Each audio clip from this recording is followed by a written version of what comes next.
So let's talk about a little bit about the ideas surrounding diversity, and I think this is a really great launching point for that, Derrick. As you're looking at the Wicked commercial and seeing yourself up there, it's a starring role as Fiyero, and you're the first African American man to play that role. What is the weight of that as an actor? What is special about that? You know, I didn't put it together how big it was when the moment was happening. I knew I could do it. Wayne Salento, when I got the job, when I was, because I started out as a swing in the show. That's right. And I remember me walking in, and the first thing Wayne said, because I got hired late. You guys were rehearsing, because Ben and I did this together. We originated. We were an original company of Wicked. Thanks for pointing that out. And so Ben and them everyone started about 4 weeks before I did. And I got hired late because I think Tice left and they moved somebody up and I became the swing. I think that's how it worked. And as soon as I walked in the room, Wayne being Wayne, was like, this is the guy who should be playing Fiyero. But, I'm sorry, I just got hired. But thank you, Wayne. I appreciate that. Yeah. And but I went to Joe one day and I went up to him and said, we were in San Francisco doing Joe who? Joe Montello. That's the one. He's amazing, by the way. We were doing the out-of-town trial and I went up to him and said, hey, I really think, and it took all of me to do this, but I was like, I really think I can do this. And he said, okay. Okay. And I was like, oh, and he was just like, we have Chris, Cusick who's covering right now, but we'll see. And I was like, all right, thanks. And I kind of walked away with my head down, meaning, maybe I shouldn't have said anything. But we got back to New York and opened it up, and they gave me the cover, and that was kind of the start. And when I got hired to do the tour, I got hired right before to do Sweet Charity on Broadway, and decided to do the national tour of Wicked instead. And at the time, like I was saying, coming back around to that, I didn't realize how big it was. But I tell you what, when I was at the gym working out probably a couple years later, and this young black kid came up to me and he said, I saw you as Fiyero, and I just got to tell you, it meant the world to me. And it made me realize that I can do these other parts, and it's not just, I'm not just limited. He said it doesn't limit me. My skin color does not limit me. And I remember he saying that, and it shook me. And I think I walked away, and I don't know if I cried, but it just meant it showed me how much that moment meant to a lot of kids out there. So it was it was great. But I've also been on the other side of that as well. Yeah. When they brought back Grease, I can't remember which time, because it's been back a couple times, quite a few times. It keeps coming back. It keeps coming back. You can't stop it. But I was up for Kaniki. And this is the honest God truth. My agent, we were trying to figure out what was happening. I went in a couple times, and it was great. I felt like I kept doing the same thing over and over again. They loved me.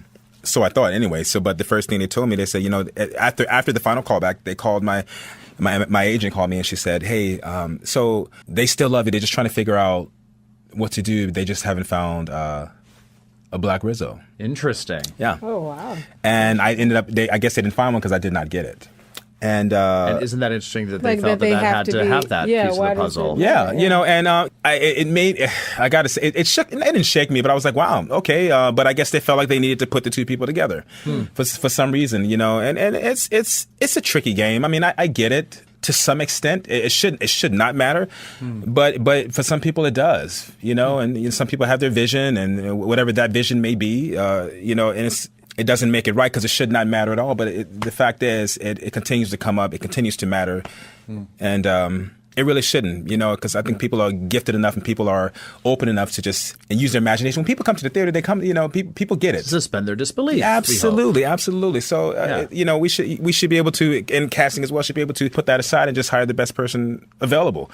Yeah. But to be honest, it just, I don't know if it ever will be that way, because it's definitely not that way. And but I think people they do their best. They really do. I think I also feel like, should you force somebody to hire somebody because of the color of their skin? I mean, are we going to make this part black? See, I think that's not right either. It's like, well, this is the part that we're going to make black, or this is the part that we're going ethnic. And to me, that's just like, that's not. I don't know if that's great either. Some of those things seem to be kind of changing and becoming a little bit more fluid. I'll turn to you, Ramin. Now, we were talking just a moment ago about you're getting visited by your sweet Iranian mother. You were saying, when you took on such iconic roles, Jean Valjean, Phantom, Raoul, what was kind of the response around that for roles that were probably very typically done by straight up white guys? Or Well, I don't know.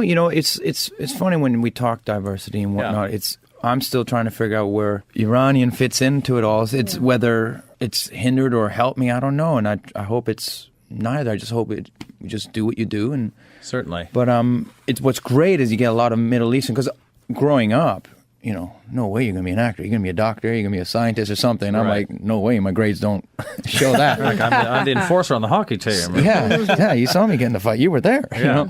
So I get a lot of Middle Eastern kids and students coming up saying how it's inspired them, and I think that's pretty amazing. Although I still don't know what to do with that responsibility. I get shy about that. But if that's having a positive effect, and great, and it's great. I feel proud, especially being an Iranian, to be the first, probably the only Iranian to ever be the Phantom or Valjean. Yeah.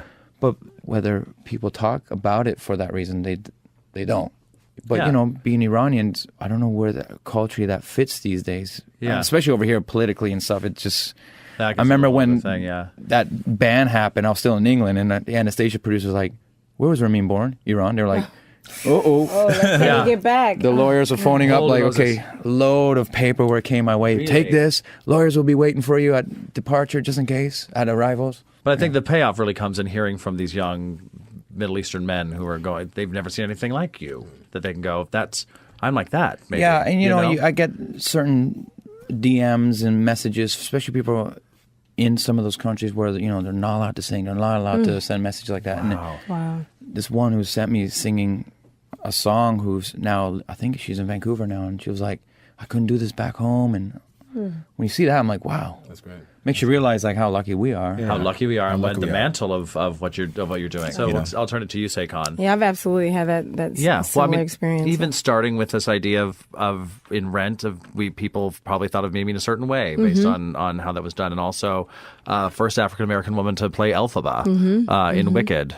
Talk to me about that. Yeah, it was definitely a big thing for a lot of young people, because I would get the letters, the correspondence. Did you feel it right away that. though when you were cast in that role? And I'll tell you, I was in Atlanta at the time. After I had done Aida on Broadway, I'd done the tour, and then I did Aida on Broadway.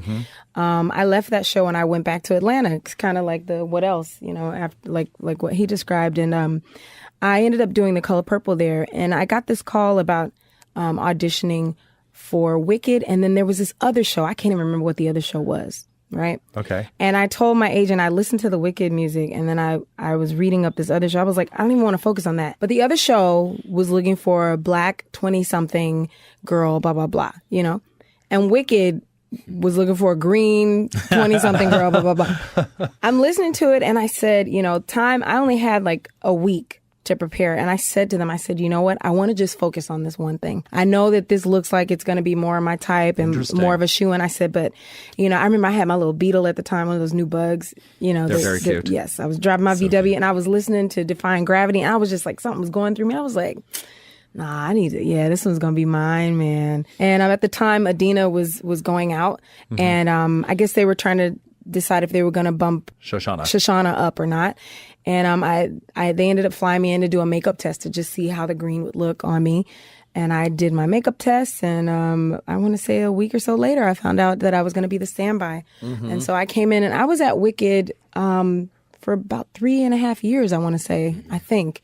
Either 2.5, 3.5 years, something like that. And they all started to run together after a while. But that well, you've been in so many of the wonderful big Broadway shows. Yeah, no, I'm so thankful for it. But that time, Ben Vereen came in at that time. Yeah, he sure did. Ben Vereen came in. I was going to say something about that. I wish you could all see Ramin's face when she said Ben Vereen. I'm doing this for my wife as well. That's her favorite. Oh, did she love Ben Vereen? Yeah. Oh, he was standing on the side of the stage when I was singing, and he goes, Saycon, Saycon. He didn't say my name right. But we love Ben Vereen. And his dressing room smelled like incense. It sure did.